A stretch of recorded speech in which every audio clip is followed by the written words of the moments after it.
প্রিয় শিক্ষার্থীরা, আশা করি তোমরা সবাই ভালো আছো। ইংরেজি নতুন বর্ষ 2021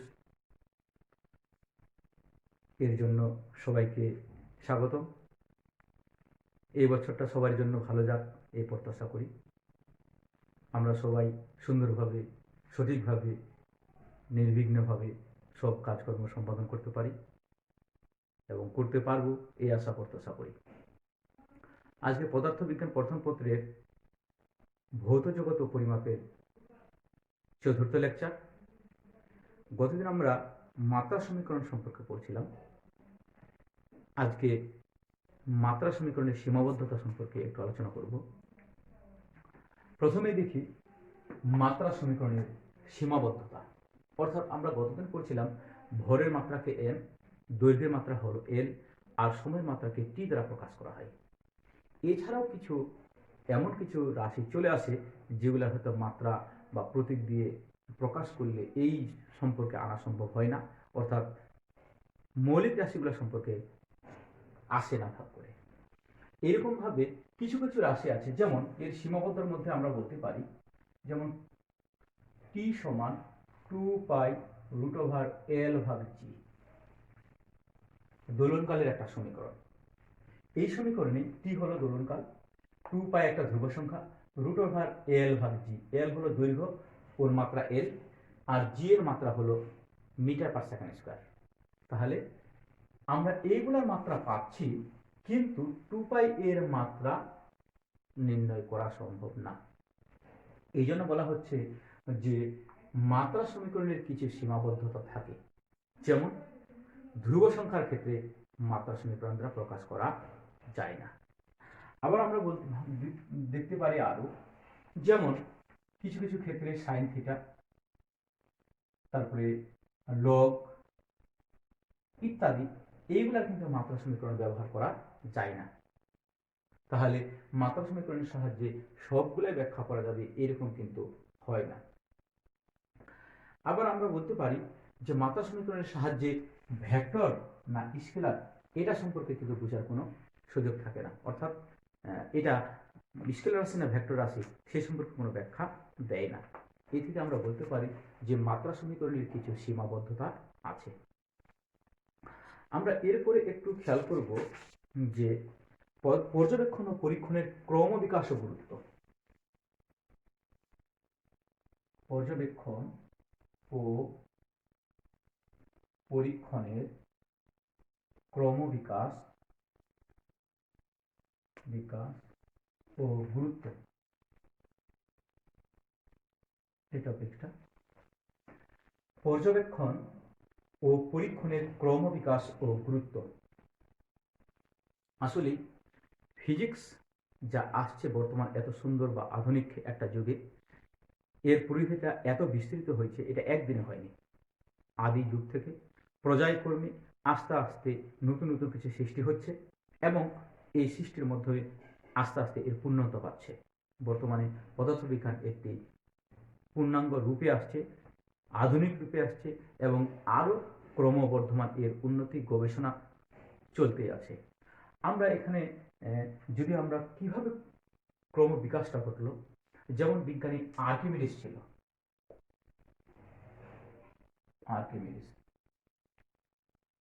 এই বিজ্ঞানী আর্কিমিডিস সম্পর্কে আমরা যদি কিছু ধারণা এখানে দিতে চাই, যেমন আর্কিমিডিস খ্রিস্টপূর্ব প্রায় 287 জন্মগ্রহণ করেন। এর জন্ম হল 287 খ্রিস্টীয় পূর্ব এবং মৃত্যু হচ্ছে 212 খ্রিস্টপূর্ব। 212 খ্রিস্টপূর্ব 212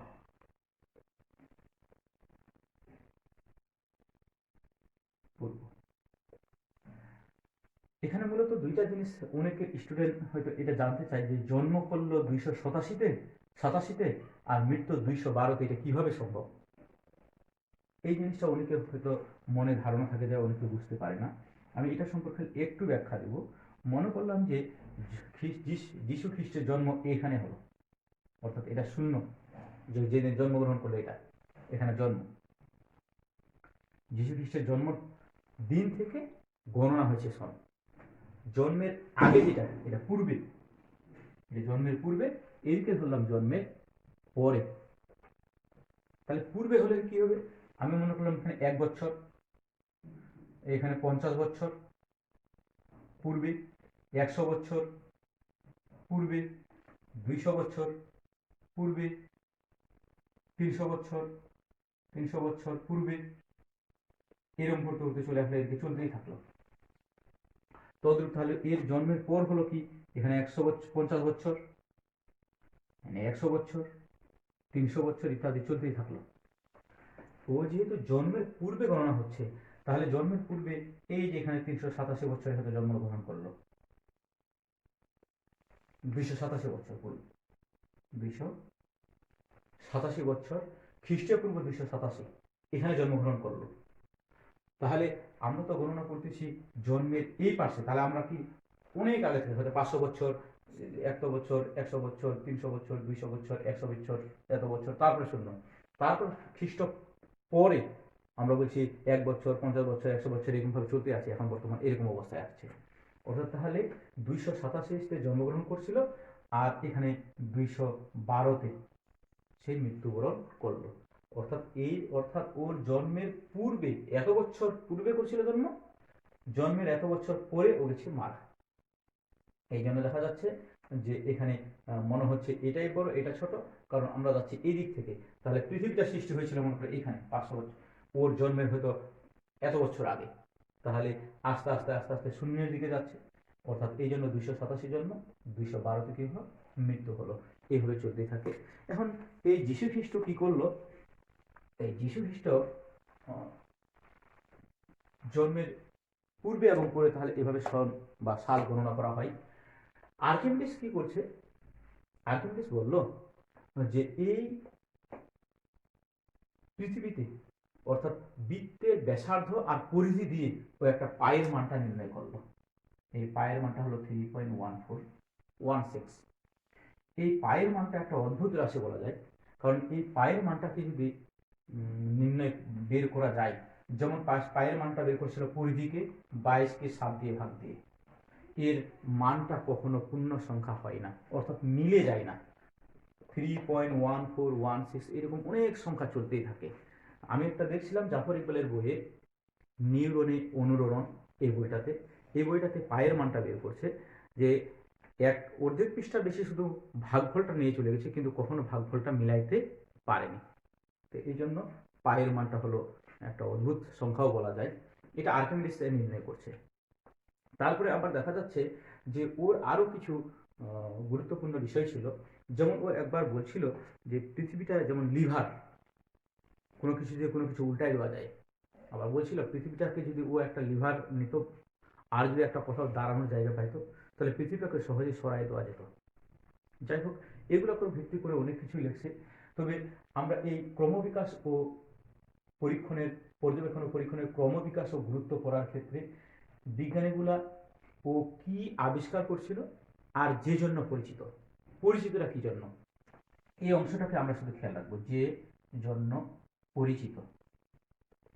যেমন কি জন্য পরিচিত, আর্কিমিডিসের পরিচিত হলো যে উদস্থিতিবিদ্যা, লিভারের নীতি, এরকম জিনিসগুলা নিয়ে কিছু আবিষ্কার করছে, যেগুলো সেগুলো নিয়ে পরিচিত। এই অংশগুলো আমরা তাহলে বিজ্ঞানের নাম ও কোথায় আছে এবং সে কি জন্য বিখ্যাত এগুলো সম্পর্কে একটু ধারণা রাখবো। যেমন এরপরে আছে বিজ্ঞানী নিউটন, স্যার আইজাক নিউটন। এ কি করছিল, নিউটন কি করছিল, 1668 সালে, 1687 সালে ও আবিষ্কার করেছিল একটা বিখ্যাত বই। কি বইটির নাম, ফিলোসফিয়া ন্যাচারালিস ম্যাথমেটিকা, অর্থাৎ প্রিন্সিপিয়া ম্যাথমেটিকা। ন্যাচারাল অর্থাৎ ফিলোসফিয়া ন্যাচারালিস প্রিন্সিপিয়া ম্যাথমেটিকা, এই বইটা আবিষ্কার করেছিল। এখানে তার নিউটনের 3টি সূত্র, নিউটনের সমীকরণগুলো, গ্রহ উপগ্রহ সম্পর্কে ব্যাখ্যা এখানে দেন। তার বইটি খুব একটা বিখ্যাত বই। তাছাড়া আরো কি জন্য পরিচিত, সে নিউটন এবং লিবনিজ দুইজন মিলে ক্যালকুলাস আবিষ্কার করছে, তাহলে দ্বিপদী উপপাদ্য আবিষ্কার করছে, মহাকর্ষ সূত্রগুলো প্রয়োগ করছে বা প্রদান করছে, এই জন্য সে খুব পরিচিত। তাহলে তোমাদের যে কাজটা তোমরা করবে, এই বিজ্ঞানীগুলো সম্পর্কে পড়বে এবং তার কি জন্য পরিচিত এই অংশটা একটু বেশি পড়বে।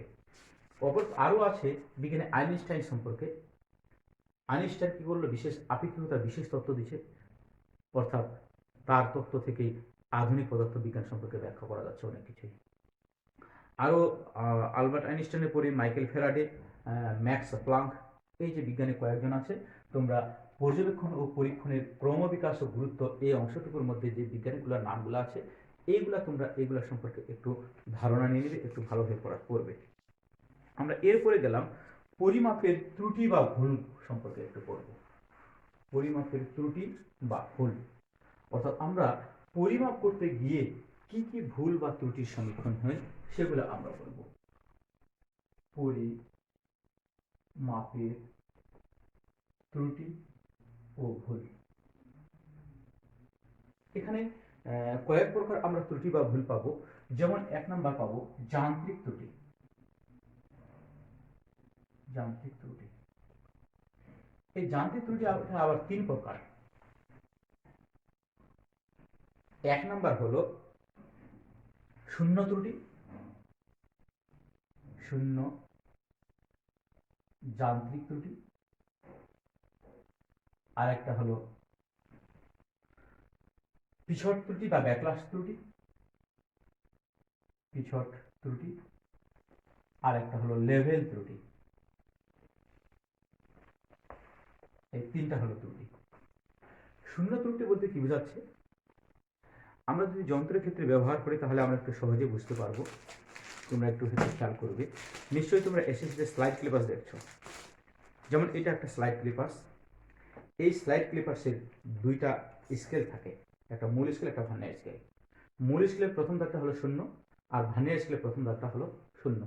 যদি আমরা এটা লাগাই দিই, যদি 2টি শূন্য দাগ মিলে যায় তাহলে কোনো যান্ত্রিক ত্রুটি নাই। আর যদি শূন্য দাগটা সামনে থাকে তাহলে ধনাত্মক ত্রুটি, যদি পিছনে থাকে তাহলে এটা ঋণাত্মক ত্রুটি। তাহলে এই হলো শূন্য ত্রুটি। আর পিছট ত্রুটি, এটাকে ইংরেজি থেকে একটা নাম আছে ব্যাকলাশ ত্রুটি। ব্যাকলাশ ত্রুটি, ইরর যেটাকে বলা হয়, ব্যাকলাশ ত্রুটি। এটা ত্রুটি হলো কি, যেমন এটা স্ক্রু গজ, এটা নিশ্চয়ই এসএসসিতে তোমরা দেখে থাকবে, এসএসসিতে ছিল। ব্যাকলাশ ত্রুটি হলো কি, যে বা পিছট ত্রুটি কি, আমি এই স্ক্রুটাকে বা স্ক্রু গজটাকে 2 পাক সামনের দিকে ঘুরাইলাম, তাহলে যতটুকু গেল। আবার পিছনের দিকে যদি 2 পাক ঘুরাই, যদি পূর্বের অবস্থায় না আসে তাহলে যে ত্রুটি হলো সেটাই হলো পিছট ত্রুটি। অথবা এইভাবে বলতে পারি, আমি 2 পা সামনের দিকে হাঁটে গেলাম, যতদূর গেলাম, পিছনের দিকে যদি 2 পা ফিরে না আসতে পারি বা কম বা বেশি হয়ে যায়, তাহলে এই ত্রুটিকে সাধারণত পিছট ত্রুটি বা ব্যাকলাশ ত্রুটি বলা হয়। আরেকটা হলো লেভেল ত্রুটি। আমরা যদি নিক্তি বা অন্য কোনো যন্ত্রকে কাজ করি তাহলে আমাদেরকে অনুভূমিকভাবে বসাতে হয়, টেবিলের উপর বা যেখানে হোক সমান জায়গায় বসাতে হবে। যদি উঁচু নিচে থাকে তাহলে পাঠের বা মানের ত্রুটি হতে পারে। এই যে আমাকে লেভেলটা ঠিকভাবে পরিণত হবে, এখানে যদি কোনো ত্রুটি থাকে সেটাকে লেভেল ত্রুটি বলা হয়। আমি একটু এগুলা দ্রুত বলে দিব, কারণ এগুলো তোমরা পড়লে বুঝতে পারবে। এরপরে আছে যে পর্যবেক্ষণমূলক ত্রুটি। পর্যবেক্ষণমূলক ত্রুটি, এই ত্রুটিটা হলো কি, অর্থাৎ আমাদের দেখার ক্ষেত্রে যদি কোনো ত্রুটি হয় সেটাই হলো পর্যবেক্ষণমূলক ত্রুটি। যেমন কি হয়, প্রান্ত দাগ, প্রান্তের দাগগুলো ঠিকমতো মিলল কিনা এটা আমাকে দেখে নিতে হবে, এটা হলো পর্যবেক্ষণমূলক ত্রুটি। অথবা একটা দাগ একটার সাথে মিলছে কিনা এটা আমাকে সোজাসুজি করে দেখতে হবে, বাঁকা করে দেখলে চলবে না। অর্থাৎ আমার তাহলে কি হলো, প্রান্ত ত্রুটি আর একটা হলো লম্বন ত্রুটি। এই জিনিসগুলা হলো দেখার ক্ষেত্রে ত্রুটি হয়, এটা হলো পর্যবেক্ষণমূলক ত্রুটি। আর একটা ছিল সূচক ত্রুটি। এটা আমরা যদি অপটিক্যাল বেঞ্চ বা আলোক বেঞ্চের সাহায্যে আমরা কোনো কিছু পরীক্ষণ নিরীক্ষণ করি তাহলে সেটাই হলো সূচক ত্রুটি। আর একটু খালি বইটার সাথে এখানে চিত্র আর্ট করলে অনেক সময় লাগবে, আমি বইটাতে একটু দেখাই দেওয়ার চেষ্টা করি। যেমন এই ত্রুটিটা হলো, এটা একটা অপটিক্যাল বেঞ্চ, এটা একটা অপটিক্যাল বেঞ্চ। এই অপটিক্যাল বেঞ্চে এইখানে যদি একটা লেন্স থাকে, এখানে একটা মোম জ্বালাই দিলাম আলো, তাহলে এই আলোটা লেন্সের ভিতর দিয়ে এদিকে যায় প্রতিবিম্ব সৃষ্টি করবে। কিন্তু আলোটা যাচ্ছে এইদিকে, কিন্তু আমরা পাঠ নেব স্কেল থেকে। এখন এরকম হতে পারে যদি লেন্সটা বা বস্তুটা বা এই পর্দাটা একটু আঁকা বাঁকা হয়ে থাকে, অর্থাৎ এই পাঠের সাথে এখানে না মিলে, তাহলে কিন্তু আলোক পথের দূরত্ব আর এই দূরত্বটার মধ্যে একটু পরিবর্তন হবে, অর্থাৎ কম বেশি হতে পারে, ফলে একটা ত্রুটি দেখা দেয়। তখন যদি আমরা করি কি, একটা ছোট্ট সূচক দ্বন্দ্ব অথবা কোনো কাটা অথবা কোনো একটা কলম জাতীয় এরকম একটা চিকন বস্তু, অর্থাৎ বস্তু, এরকমভাবে আমরা এদিকে এই পথটা মাপি আর এই পথটা মাপে দেখি। কারণ আলো যাচ্ছে এই পথে আর আমরা মাপতেছি স্কেল থেকে, তাহলে এই উপরের পথটুকু আর এই পথটুকু ঠিক আছে কিনা বা কোনো ত্রুটি আছে কিনা, যে দ্বন্দ্বের সাহায্যে আমরা নির্ণয় করব সেটা হলো সূচক দ্বন্দ্ব। এই সূচক দ্বন্দ্বের সাহায্যে যদি আমরা নির্ণয় করি, তাহলে যে ত্রুটিটা হবে সেটাই হলো সূচক ত্রুটি। আমরা এই ত্রুটিগুলো নির্ণয় করতে পারি। এরপরে আছে আমাদের কি নিয়মিত অনিয়মিত ভুল বা এলোমেলো ত্রুটি। অনিয়মিত ত্রুটি বা যেটাকে আমরা ভুল বলে থাকি। কিভাবে এটা অনিয়মিত? দেখা গেলো যে একবার একটা পরীক্ষণ তুমি করতে গিয়ে একবার একটা আলাদা মান আসতেছে, আরেকবার একটা আলাদা মান আসতেছে, প্রতিনিয়ত বিভিন্ন রকম মান আসতেছে, তাহলে এটাকে আমরা বলতে হবে অনিয়মিত ত্রুটি বা এলোমেলো ত্রুটি। আর একটা হলো নিয়মিত ভুল, নিয়মিত ত্রুটি বা ভুল, নিয়মিত ত্রুটি বা ভুল। এটা আবার কি, যে সবসময় আমরা একটা পরীক্ষণ করতেছি, বারবার একই মান আসতেছে, কারণটা কি? নিশ্চয়ই যন্ত্রের কোনো ত্রুটি থাকতে পারে বা কোনো কিছু থাকতে পারে যার কারণে প্রতিনিয়ত কি ভুলের পরিমাণটা একই রকম আসতেছে, এটা কি বলা হয় নিয়মিত ভুল। আর একটা হলো লঘিষ্ঠ গণন নির্ণয়। এই লঘিষ্ঠ গণন বা লঘিষ্ঠ ধ্রুবক বা ভার্নিয়ার স্কেলের ক্ষেত্রে, স্লাইড ক্যালিপার্সের ক্ষেত্রে ভার্নিয়ার ধ্রুবক, এই জিনিসটা আমাদের একটু জানা দরকার। এই জিনিসটা আমরা জানতে গিয়ে এবার একটু যন্ত্রের ব্যবহারগুলো আমরা বা যেটা প্র্যাকটিক্যালগুলো আছে, এই প্র্যাকটিক্যালগুলো যদি তোমরা ভালোভাবে করো, তাহলে এই ত্রুটিগুলো সম্পর্কে ভালোভাবে জানতে পারবে। আমি এখানে তারপর কিছু ব্যাখ্যা করার চেষ্টা করব, তোমরা যদি একটু মনোযোগ দাও তাহলে হয়তো এগুলো সম্পর্কে একটু ধারণা হয়ে যাবে। যেমন আমরা জানি এটা হলো স্লাইড ক্লিপার্স।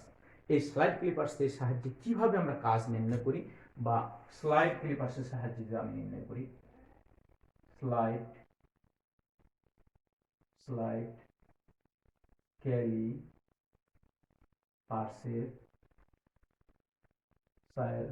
ক্যালিপার্সের ক্ষেত্রে আমরা কি নির্ণয় করি? ভার্নিয়ার ধ্রুবক নির্ণয় করি। ভার্নিয়ার ধ্রুবক নির্ণয়। আচ্ছা, এই ভার্নিয়ার ধ্রুবকটা আমি কি পাবো? ভার্নিয়ার ধ্রুবক সমান হলো মূল স্কেলের ক্ষুদ্র এক ঘরের মান, স্কেলের ক্ষুদ্র এক ঘরের মান ভাগ হলো ভার্নিয়ার স্কেলের মোট ভাগ দাগ বা ভাগ সংখ্যা। ভার্নিয়ার স্কেলের মোট ভাগ দাগ বা ভাগ সংখ্যা। আমি স্কেলটা থেকে একটু দেখাই দিলে একটু বুঝতে সুবিধা হবে। যেমন এটা একটা স্লাইড ক্লিপার্স। এই স্লাইড ক্লিপার্সে দুইটা স্কেল থাকে, একটা মূল স্কেল আর একটা হলো ভার্নিয়ার স্কেল। এই মূল স্কেলটার দাগ হিসেবে ভার্নিয়ার স্কেলটা নড়াচড়া করতে পারে। এর দুইটা চোয়াল থাকে। এখানে আমরা কোনো বস্তু যদি আমরা পরিমাপ করি তাহলে আমরা এইভাবে লাগাই দেবো দুইটাকে। আবার দেখা যাচ্ছে যে বস্তুটাকে লাগাই দিলাম, এইভাবে লাগাই দিলাম। আবার এখানে দেখা যাচ্ছে যে এটা হলো নিচের চল। উপরের চলগুলো কি জন্য? উপরের চলগুলো নির্ণয় করার জন্য আবার একটু দরকার আছে, কারণ এইটা হলো কলমের ঢাকনাটা, এর ভিতরটা ফাঁপা আছে। যদি এর অন্ত ব্যাস বা ব্যাসার্ধ তোমাকে নির্ণয় করতে বলা হয়, তাহলে আমরা এইটা দিয়ে করে নেব। এই যে লাগাই দিলাম, তাহলে ভিতরে কতটুকু ফাঁকা হলো, কতটুকু চলে আসলো সেটুকু নির্ণয় করতে পারবো। আবার এই অংশটা দিয়ে কি করা হয়, এটা দিয়ে আবার কি কোনো একটা সমতল জায়গায় কতটুকু গভীরতা আছে সেইটুকু নির্ণয় করতে পারি। এই হলো স্লাইড ক্লিপার্সের এই জিনিসগুলো ব্যবহার করে আমরা মান নির্ণয় করতে পারবো। এখন যদি আমরা একটু খেয়াল করে দেখি যে স্লাইড ক্লিপার্সের তাহলে একটা মূল স্কেলের ক্ষুদ্র এক ঘরের মান কত? সাধারণত এই স্কেলটাতে এখানে লেখা থাকে, উপরের দাগটা হলো ইঞ্চিতে আর নিচের গুলা আছে সেন্টিমিটারে। আবার 1 সেন্টিমিটার সমান আমরা জানি 10 মিলিমিটার, সেটাও এখানে দাগান্বিত আছে। তাহলে কিন্তু ক্ষুদ্র, তাহলে একটি ঘরের মান কত? 1 মিলিমিটার। এটাকে সাধারণত এস দ্বারা প্রকাশ করা হয়। ভার্নিয়ার স্কেলে মোট ভাগ সংখ্যাকে এন দ্বারা প্রকাশ করা হয়। ভার্নিয়ার স্কেল বলতে এখানে দাগ আছে, কয়টা দাগ এটা ঘর আমাকে গণে নিতে হবে। প্রথম দাগটাকে কিন্তু অবশ্যই ধরা যাবে না, প্রথম দাগটাকে আমাকে ধরতে হবে কি 0, তারপরে 1 2 3। যেমন আমি যদি এখান থেকে বলি যে এভাবে কয়টা দাগ আছে আমাকে বলা হয় এখান থেকে, তা আমি প্রথমটা ধরবো 0, 1 2 3 4, এরকম ভাবে করতে করতে 3 4, এরকম ভাবে এখানে 20টা দাগ আছে। তাহলে 20টা দাগ আছে, তাহলে আমরা মূল স্কেলের ক্ষুদ্র এক ঘরের মান পাইলাম 1 মিলিমিটার, আর ভার্নিয়ার স্কেলের ক্ষুদ্র এক ঘরের মান পাইলাম, ভার্নিয়ার স্কেলে মোট ভাগ সংখ্যা বা দাগ সংখ্যা পাবো 20টি। তাহলে ভাগ করলে 0.05 মিলিমিটার পাবো। যদি এটাকে সেন্টিমিটার বানাইনি, 0.005 সেন্টিমিটার, অর্থাৎ 1 সেন্টিমিটার সমান 10 মিলিমিটার। ভাগ করে নিলাম। ভার্নিয়ার ধ্রুবককে ভিসি বা ভার্নিয়ার কনস্ট্যান্ট দ্বারা প্রকাশ করা হয়, ভার্নিয়ার কনস্ট্যান্ট। আমরা যদি বলি এই যন্ত্রটা দিয়ে আমরা একটা মাপ নিতে চাচ্ছি, কি মাপ নেব? এই যন্ত্রটা আমরা দৈর্ঘ্য মাপতেছি, দৈর্ঘ্য মাপলে আমরা কিভাবে নির্ণয় করতে পারি? তাহলে আমরা দৈর্ঘ্য মাপবো, তাহলে আমরা বলতে পারি পাঠ, মোট পাঠ, এটাকে আমরা বলবো মোট পাঠ। মোট পাঠ কিভাবে পাবো? এই দৈর্ঘ্যটা কিভাবে পাবো? পাঠ সমান হলো মূল স্কেল, এখানে যে প্রধান স্কেল বা মূল স্কেলের পাঠ, প্রধান বা মূল স্কেলের পাঠ, স্কেলের পাঠ যোগ দিব ভার্নিয়ার স্কেলের সমাপতন বা ভার্নিয়ার স্কেলের পাঠ,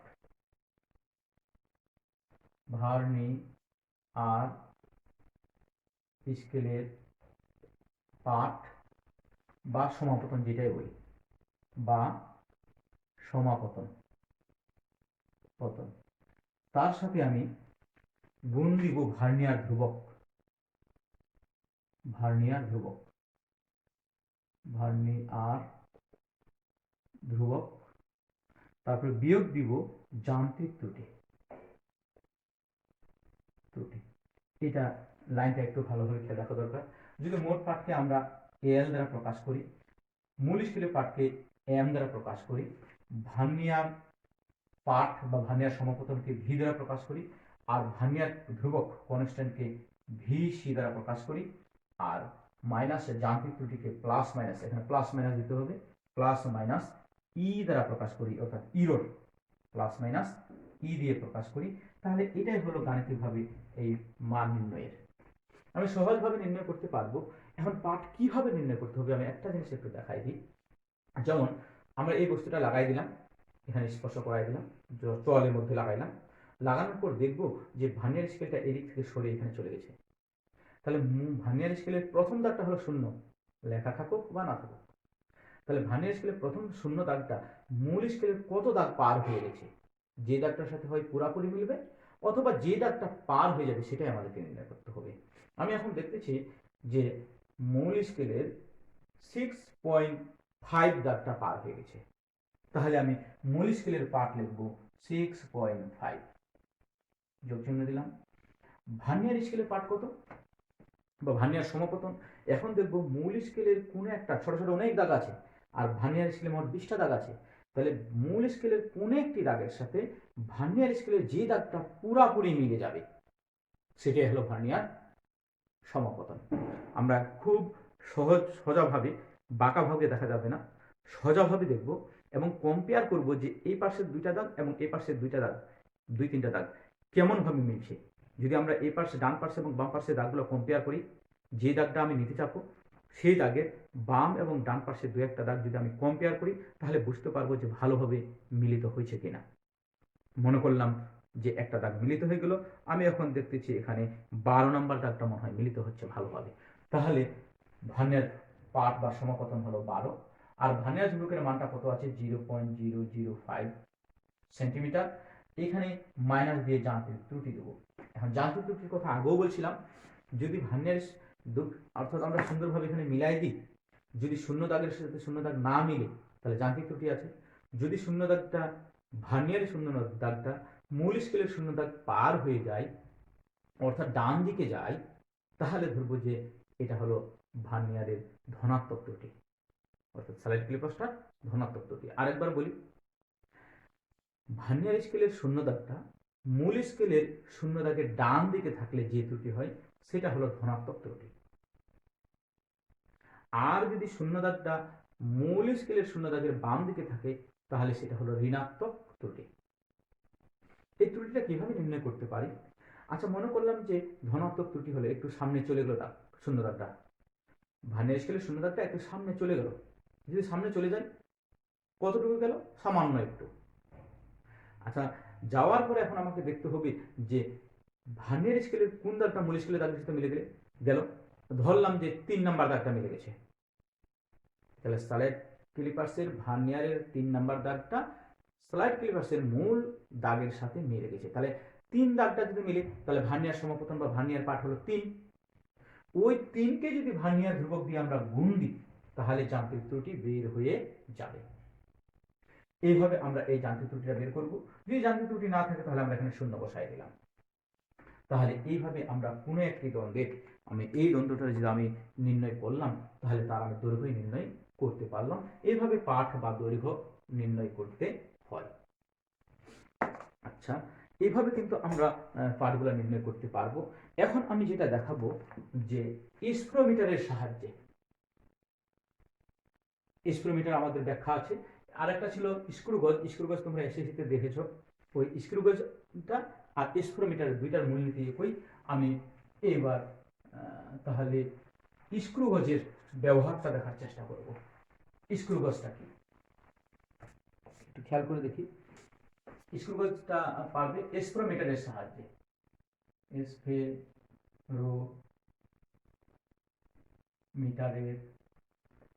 ক্ষেত্রে আমরা নির্ণয় করব।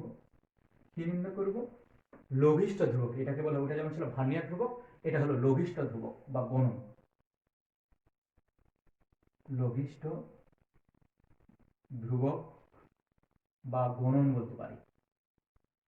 গণন সমান হলো পিচ ভাগ বৃত্তাকার স্কেলের ভাগ সংখ্যা। পিচ ভাগ বৃত্তাকার স্কেলের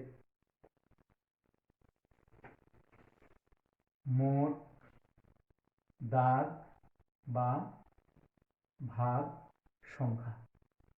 ঠিক ওটার মতোই, মোট দাগ বা ভাগ সংখ্যা। এখন পিচ কাকে বলে? লঘিষ্ঠ ধ্রুবক বা লঘিষ্ঠ গণনকে এল সি দ্বারা প্রকাশ করা হয়, অর্থাৎ লিস্ট কাউন্ট। ওই লঘিষ্ঠ ধ্রুবক বা লঘিষ্ঠ গণন। পিচ কি? পিচ হলো বৃত্তাকার স্কেলকে এক পাক ঘুরালে যতটুকু অগ্রসর হয় সেটা হলো পিচ। আমরা একটা স্পিরোমিটার দেখি। এই যন্ত্রটার নাম হলো একটা স্পিরোমিটার। এই স্পিরোমিটারে 3টি স্থির পা থাকে আর একটা চলমান পা, অর্থাৎ এটা ঘুরতে পারে, এটা তাহলে কি চলাচল করতে পারে। 3টি তাহলে স্থির পা আর একটা হলো চলমান পা। এই হলো, এই চলমান স্ক্রুটাকে মাইক্রোমিটার স্ক্রু বলা হয়, এই জন্য এই যন্ত্রটাকে মাইক্রোমিটার যন্ত্র বলা হয়। আমরা যদি এটা ঘুরাই তাহলে কি হবে? এই রৈখিক স্কেল বরাবর নিচে যাবে অথবা উপরের দিকে উঠবে। অর্থাৎ এই গোলাকার স্কেলকে এক পাক ঘোরালে রৈখিক স্কেল বরাবর সামনে বা পিছনে যতটুকু অগ্রসর হবে তাকে পিচ বলা হয়। একে সাধারণত পি দ্বারা প্রকাশ করা হয়। আর বৃত্তাকার স্কেলের ভাগ সংখ্যা, আমরা এই বৃত্তাকার স্কেলে দেখে নেব মোট কয়টা ভাগ আছে, 50টা কি 100টা। আমরা তাহলে যত থাকবে তত দিয়ে ভাগ দেব, একে এন দ্বারা প্রকাশ করব। যেমন স্লাইড ক্লিপার্সে বলছিলাম, স্লাইড ক্লিপার্সের ভাগ সংখ্যা মূল স্কেল একটা আছে ভার্নিয়ার স্কেল। ভার্নিয়ার স্কেলের মান 20টা থাকতে পারে, 10টাও থাকতে পারে, বেশিও থাকতে পারে। আমি একবার ঢাকা অ্যাপোলো ঢেউটিনের ওখানে গেছিলাম। ঢেউটিনগুলো বা টিন যেভাবে তৈরি করে বাইরে বা বিদেশ থেকে সাধারণত মোটা মোটা পাতযুক্ত রোলগুলো নিয়ে আসে, অর্থাৎ প্লেন শিটের মতো থাকে, খুব মোটা। ওইটাকে ওরা চাপ প্রয়োগ করে পাতলা খুব করে তারপর হয়তো টিনগুলো তৈরি করে। ওখানে যে স্ক্রুগজ বা স্লাইড ক্লিপার্স ব্যবহার করা হয় বড় বড় ঘরের, 200 ঘর যুক্ত বা আরো বড় বড়, তাহলে ওখানে তোমার যতটাই থাকুক ঘর সংখ্যা বা ভাগ সংখ্যা, তোমাকে যেরকম থাকবে সেভাবেই করতে হবে, কিন্তু এই নিয়মগুলো মনে রাখতে হবে। আমরা তাহলে করলাম কি, পিচ কাকে বলে? তাহলে বৃত্তাকার স্কেলকে এক পাক ঘোরালে রৈখিক স্কেল বরাবর উপরে বা নিচে যেদিকেই যাক, অর্থাৎ যতটুকু অগ্রসর হবে তাকেই বলা হয় পিচ। আর বৃত্তাকার স্কেলের ভাগ সংখ্যা, বৃত্তাকার স্কেলের ভাগ সংখ্যা যতটা আছে সেটাই লিখবো, এটাকে n দ্বারা প্রকাশ করলাম। আমি যদি এখন আরেকটু দেখাইতে চাই যে এটা যন্ত্রটা আসলে কিরকম, যন্ত্রটা হলো ঠিক এরকম, যে এরকম একটা অংশ থাকে, তাহলে এই হলো বৃত্তাকার স্কেলটা, এইখানে তোমার একটা স্কেল থাকে এরকম, একটু হালকা করে দিই ধারণা, তাহলে হয়তো ধারণা হবে। এই স্কেলটাতে দাগান্বিত থাকে গোলাকার স্কেলে 0, 1, 2, 3 করে 10 এরকম ভাবে থাকে, হয়তো এখানে 50 আছে, তারপরে এখানে চলে আসলো কি 90, এরকম আর 10টা দাগ দেওয়ার পর হয়ে গেল 100, মোট 100টা পর আছে। এইখানে একটা ক্যাপ বা টুপি আছে, এই যে টুপিটা আছে। এখানে 3টি পা আছে, এই যে একটা পা দিলাম, 2টা আর একটা 3টা, এই 3টা পা আছে। এই 3টা হলো স্থির পা, আর একটা হলো মাইক্রোমিটার স্ক্রু, যেটা হলো চলমান পা, চলমান পা মিডিলটা। তাহলে এখান থেকে দেখা যাচ্ছে, অর্থাৎ এই স্কেলটা কিভাবে দাগান্বিত থাকে, কোন স্কেলের মিডিলে 0 থাকতে পারে, 1, 2, 3, 4 করে এখানে 5, আবার 1, 2, 3, 4 করে এখানে থাকে 10, আবার 1, 2, 3, 4, 5 এরকম ভাবে থাকে 10 পর্যন্ত। আবার কোন স্কেলে এরকম থাকে যে এইখানে 0 আছে, এখানে 5, 10, 15 আর নিচে শুধু 5 আছে। আবার কোন স্কেলে এরকম আছে নিচেটাকে 0 ধরা হয়েছে, 0, এটা হলো 5, 10, 15, 20 এরকম ভাবে। যেভাবেই হোক আমরা দূরত্ব মাপি, তবে আমাদের ক্ষেত্রে সবচেয়ে ভালো হলো কি, আমরা যদি সবচেয়ে নিচেটাকে 0 ধরি, তাহলে 5টা ঘরকে ধরবো 5, পরে 5টা ঘরকে ধরবো 10, তারপরে 5টা ঘরকে ধরবো 15, তারপরে পরে 5টা দাগকে ধরবো কি 20, এরকম ভাবে পরিমাপ করলে আমাদের সবচেয়ে বেশি ভালো হয়।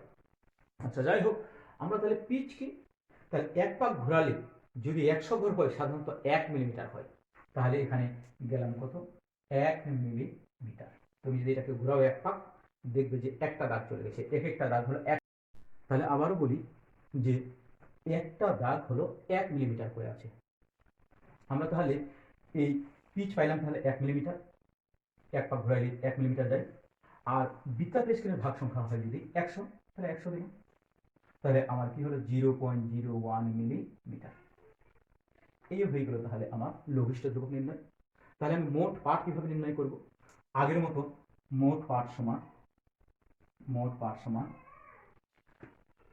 এখানে রৈখিক স্কেল হলো এটা, তাহলে রৈখিক স্কেলের পাঠ, রৈখিক স্কেলের পাঠ, রৈখিক স্কেলের পাঠ যোগ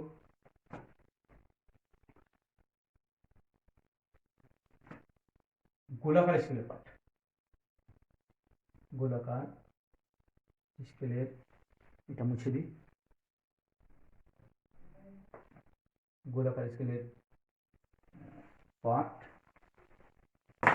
গোলাকার স্কেলের পাঠ গুণন লঘিষ্ঠ গুণন বা লঘিষ্ঠ ধ্রুবক, লঘিষ্ঠ ধ্রুবক মাইনাস দিয়ে দিব প্লাস মাইনাস যান্ত্রিক ত্রুটি, যান্ত্রিক ত্রুটি, এই যে। আচ্ছা, মোট পাঠকে যদি আমি এখানে যেহেতু কোনো লেন্সের উচ্চতা বের করবো, তাহলে এইচ দিতে পারি, মানে 100 দিতে পারি, এইচ দিলাম, যদি লিখি এইচ সমান হলো কি রৈখিক স্কেলের পাঠ। এখন আমাকে এটা দুইভাবে কিভাবে কাজটা করব সেটা একটা বিষয়। এখানে একটা উত্তল তল দরকার ছিল, উত্তল তল হলো এইরকম ভাবে, প্রথমে আমাকে যে কাজটা করতে হবে, একটা সমতল জায়গায় এই পাটা প্রতিটি স্ক্রু বসাইতে হবে। যদি আমি এই সমতল জায়গায় একটু বসাই দিই প্রতিটি পা স্ক্রুমিটারের, এবং এমনভাবে আলতোভাবে বসাবো যেন প্রতিটি পা এই তলের সাথে একটা কাঁচ প্লেট নেব, সমতল কাঁচ পাতের উপর প্রতিটি পা যদি মিলে যায়, তাহলে তারপর কি আমি এটাকে তুলবো। অনেক সময় দেখা যায় যে বুঝতে নাও পাওয়া যেতে পারে, যদি পাতলা কাগজ আমরা প্রবেশ করাই, যদি কোনোটার ভিতর দিয়ে না যায়, তাহলে বুঝবে যে প্রতিটি মিলে গেছে পাতের সাথে। তারপর এটাকে তোলার পর এখন দেখব যে এই উপরের তলটা কোন দাগের সাথে মিলছে, সেটাই হলো তাহলে রৈখিক স্কেলের পাঠ। আমি তাহলে ওইটাকে নির্ণয় করব কি, রৈখিক স্কেলের পাঠ, রৈখিক স্কেলের পাঠকে যদি আমরা এল দ্বারা প্রকাশ করি, লিনিয়ার স্কেল, তারপর করবো কি গোলাকার স্কেলের পাঠ। গোলাকার বলতে কি এই গোলাকার স্কেলটা রৈখিক স্কেলে বরাবর কত নাম্বার দাগ আছে শূন্যর পরে দেখা গেলো যে যত নাম্বার 10, 20, 30, 50 যতই হয়, তাহলে সেই দাগটাই হবে গোলাকার স্কেলের পাঠ। এটাকে সার্কেল এই জন্য সি দিয়ে প্রকাশ করা হয়। ইন্টু হলো লঘিষ্ঠ ধ্রুবক বা লঘিষ্ঠ গণন। লঘিষ্ঠ গণন তো আমরা বের করছি এখানে এলসি, আর মাইনাস দিব কি প্লাস মাইনাস যান্ত্রিক ত্রুটি অর্থাৎ ইরর। আমরা এই সমীকরণের সাহায্যে নির্ণয় করতে পারি। তাহলে আমাকে যে কাজটা করতে হবে, তাহলে এইভাবে সাধারণত আমি কোনো স্কেলের মান নির্ণয় করতে পারি। তাহলে আমার প্রথমত কাজ হলো যে স্পোরোমিটারের সাহায্যে কোনো তলের বক্রতার ব্যাসার্ধ নির্ণয় করি আমরা, কারণ স্যালাইড ক্লিপারের সাহায্যে দৈর্ঘ্য মাপি, স্ক্রুয়ের গজের সাহায্যে গোল তারের ব্যাসার্ধ নির্ণয় করি। যেমন আমরা যদি এটাকে একটা কলমের ভিতরে ঢুকাই দিয়ে একটু টাইট দিয়ে দিলাম, এখন আমরা করলাম কি এই কলমটা দেওয়ার পর যতটুকু পার্ট পাবো এই পার্টটাই হবে কি গোল কলমটার কি দুই পার্টের মোট দূরত্ব অর্থাৎ ব্যাসকে যদি 2 দিয়ে ভাগ দিই তাহলে ব্যাসার্ধ নির্ণয় করতে পারি। কিন্তু যদি কোনো একটা গোলকীয় তল হয় তাহলে কিন্তু যেমন বললাম এটা একটা গোলকীয় তল এরকম থাকলো একটা, আমি যদি প্রথমে করি একটা সমতলের পার্ট নিই, একটা সমতল কাঠ প্লেট আছে এখানে, তাহলে আমাকে কি করতে হবে এই সমতল কাঠ প্লেট আমি সুন্দরভাবে বসাই দেবো, বসাই দিয়ে একবার রৈখিক স্কেলে পাঠ নেব, একবার গোলাকার স্কেলে পাঠ নেব। তাহলে আমার কি হয়ে যাবে এই সমীকরণের সাহায্যে লঘিষ্ঠ ধ্রুবক নির্ণয় করে সমতলের পাঠ পাই যাবো। মনে করলাম এখানে আমি পাইলাম H1 পাঠ পাইলাম, সমতল পাঠ, এটা সমতল সমতল কাজ প্লেটে তাহলে বসাই দেওয়ার পর এরকম একটা সমতল কাজ প্লেটে বসাই দেওয়ার পর যে পাঠটা পাবো এটা হলো H1। আচ্ছা এই সমতল কাজ প্লেটটার উপর যদি এইবার আমি এরকম করি একটা উত্তল তল বা অবতল গোলীয় তল এইরকম একটা বসাই দিলাম, আমরা কিন্তু লেন্স বা তল দেখবো, লেন্সও হতে পারে তলও হতে পারবে, অর্থাৎ একটা গোলীয় তল। তাহলে গোলীয় তলটা ঠিক এরকম বাঁকা, তাহলে এটাকে বসাই দিলাম। এখন যদি এই তলটার উপর এইখানে স্পোরোমিটারটা বসাই তাহলে এই স্পোরোমিটারের এই পাটা উপরে মিলবে আর এই সাইডের পাটাগুলো কি সাইডের দিকে চলে যাবে, যেহেতু এরকম গোলাকার তাহলে সব দিকে নিচের দিকে একটু নামে যাবে। তাহলে নামে যাওয়ার পর দেখবো আমরা, অর্থাৎ যেহেতু এই তলটা আগে ছিল সমান প্রতিটি পা, এই তল মিডিলেরটা যদি একটু উপরে উঠে গেল তাহলে নিশ্চয়ই স্কেলটা একটু উপরে উঠে যাবে। তাহলে কতটুকু পাওয়া গেল, আমরা তাহলে একবার এইখানে পাঠ নির্ণয় করবো, এটা হলো H2, অর্থাৎ এটা পাইলাম তাহলে আমি সমতলটা পাইলাম H1 আর উত্তলের পাঠটা পাইলাম কি H2। আমি যদি এখন এইটুকু দূরত্ব অর্থাৎ তাহলে পার্থক্য করি তাহলে H পাবো, H সমান কি হলো তাহলে H2 মাইনাস হলো H1। এক কথা আবারও বলি, একবার সমতলে স্পোরোমিটার দিয়ে একবার আমি পাঠ নিয়ে নিব, নেওয়ার পর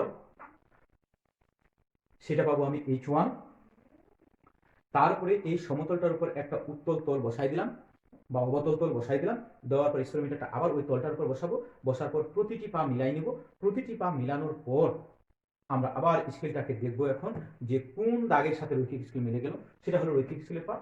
আর গোলাকার স্কেল কোন দাগ এই স্কেল বরাবর আসে থাকলো সেটা গোলাকার স্কেলের পাঠ। এইভাবে নির্ণয় করে আরেকবার আমরা পাঠ নেব H2, এই দুইটার পার্থক্য থেকে আমরা তাহলে H নির্ণয় করতে পারবো। তখন আমরা এর একটা সূত্র ছিল, এই সূত্রটা দিয়ে আমরা বক্রতা ব্যাসার্ধ নির্ণয় করি কোনো গোলীয় তলের। এই বক্রতা ব্যাসার্ধ R সমান লিখি তাহলে d² ভাগ 6h প্লাস h ভাগ 2। তাহলে আমরা বুঝলাম যে h কিভাবে নির্ণয় করতে হয়। একবার সমতলে একবার বক্রতলে, অর্থাৎ উত্তল হোক আর অবতল হোক গোলীয় তলে দুইবার পাঠ নিয়ে এর মধ্যে উচ্চতা। আচ্ছা যদি অবতল হতো তাহলে অবতলে দর্পণটা বা তলটা এরকম হতো বাঁকা, তখন আমরা করতাম কি একবার সমতলে নিলাম একবার অবতলে নিব, অবতলে নেওয়ার পর দেখা যাবে আরেকটা মান পাবো, এই যে মান আরেকটা পাবো, তাহলে এটা হলো কি তোমার H2 পাবো। এই তখন H1 থেকে H2 অর্থাৎ অবতল তল হলে নিচের দিকে হয় মূলত, এই যে এরকম ভাবে আমরা আরেকটা তল পাবো, এখানকার একবার মান নির্ণয় করবো, তাহলে এটা হবে H2। তাহলে H2 থেকে 1 থেকে এবার H2 বাদ দিলে আমরা তাহলে এখানকার H পেয়ে যাবো। এইভাবে উত্তল তলের অথবা অবতল তলের মানটা নির্ণয় করতে পারবো Hটা। যখন H নির্ণয় হয়ে যাবে তখন আমি যদি D নির্ণয় করতে পারি তাহলে আমি গোলীয় তলের বক্রতা ব্যাসার্ধ নির্ণয় করতে পারবো। কিভাবে D নির্ণয় করবো, Dটা হলো কি তিনটি স্থির পায়ের গড় দূরত্ব। এটা কিভাবে পাবো, আমাকে মূলত এরকম করতে হবে, এরকম একটা কোনো সাদা কাগজ যদি এরকম বসাই দিয়ে একটু করে চাপ দিয়ে দিই, চাপ দিয়ে দিলে দেখবো তিন দিকে তিনটা দাগ বসে গেছে, ফুল স্টপ দিয়ে দিলাম, যোগ করলাম, যোগ করে যদি এই প্রতিটি দূরত্ব মাপে গড় করি তাহলে সেটাই হবে D। যেহেতু আমরা মিলিমিটার এখানে করতেছি সুতরাং D এর দূরত্বটা আমাকে মিলিমিটারে নির্ণয় করতে হবে। নির্ণয় করলে আমরা এই সূত্রের সাহায্যে কোনো গোলীয় তলের বক্রতা ব্যাসার্ধ নির্ণয় করতে পারবো স্পোরোমিটারের সাহায্যে। এইভাবে স্পোরোমিটার ব্যবহার করে আমরা কোনো গোলীয় তলের বক্রতা ব্যাসার্ধ নির্ণয় করতে পারি। এই জিনিস দুইটা যদি আমাদের একটু খেয়াল থাকে আর তোমরা যদি আবার এখানে ব্যবহারিক যখন করবে তখন তোমাদের সম্পর্কে আরেকটু ভালো ধারণা হবে। এখান থেকে এই অধ্যায় থেকে সাধারণত জ্ঞানমূলক, অনুধাবন আর MCQ এই তিনটা প্রশ্নে আসে, অর্থাৎ জ্ঞানমূলক হলো 2, 1, অনুধাবন হলো 2 আর MCQ থাকে 2 থেকে 3টা। তাহলে কমপক্ষে 4-5 নাম্বার এই অধ্যায় থেকে থাকেই। আমরা যদি এই অধ্যায়টুকু করি আর এই ব্যবহারিক জিনিসগুলো সম্পর্কে একটু ধারণা রাখি, তাহলে আমরা এখান থেকে হয়তো আরও ভালো বুঝতে পারবো এবং এমসিকিউগুলো আমাদের খুব সহজেই হয়ে যাবে। তো আজকে এই পর্যন্ত। ধন্যবাদ সবাইকে। আল্লাহ হাফেজ।